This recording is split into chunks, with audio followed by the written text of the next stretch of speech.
Indonesia tidak aman untuk orang muda. Lo bayangin, pengadilan seramai ini diisi bukan untuk mengadili pejabat korup, abuse of power, kayak misalnya BGN yang ngide MBG di Arab lah segala macem. Tapi justru mengadili orang yang selama ini punya kontribusi buat bangsa ini besar. Bikin lapangan pekerjaan, bikin kebijakan pendidikan, yang bahkan secara fakta persidangan, aliran dananya nggak ada yang masuk. Mens rea-nya nggak ada. Kejaksaan membuat kasus yang mengada-adakan.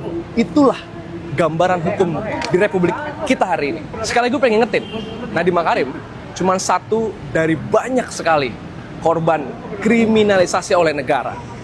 Profesional seperti Nadiem Makarim, Tom Lembong, pekerja kreatif seperti Amsal, aktivis seperti Pedro, Karik, Wawan, dan sebagainya. Banyak sekali kisahnya. Pledoi Nadiem Makarim hari ini menurut gue menarik. Ketika dibicara soal bagaimana hari ini ada suasana di mana negara menghukum orang-orang baru yang melawan status quo. Itu highlight yang menarik sekali.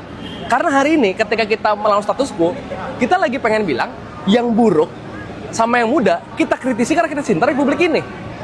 Misalnya kebijakan pendidikan, kalau misal selama ini banyak korupsi dengan buku segala macam, kita pindahkan digital biar transparan. Aktivis misalnya, ketika misalnya menyuarakan soal kekerasan aparat, menyuarakan kritik kepada presidennya karena kita cinta Republik ini, kita nggak pengen ada kekerasan. Jadi sekali lagi teman-teman, gue nggak bisa bayangin apa jadinya masa depan kita kalau kasus-kasus seperti Nadiem, Tom, dan juga banyak lain diputuskan akhirnya bersalah. Bukan hanya iklim investasi yang buruk, bukan hanya rasa aman kita yang hilang, tapi masa depan kita yang ikut terenggut. Republik ini bukan republik yang akan hancur ketika kita langka makanan, langka senjata, langka sumber daya alam. Enggak. Republik ini hancur kalau kita langka sama harapan. Jadi, mari kita perjuangkan harapan itu bersama-sama.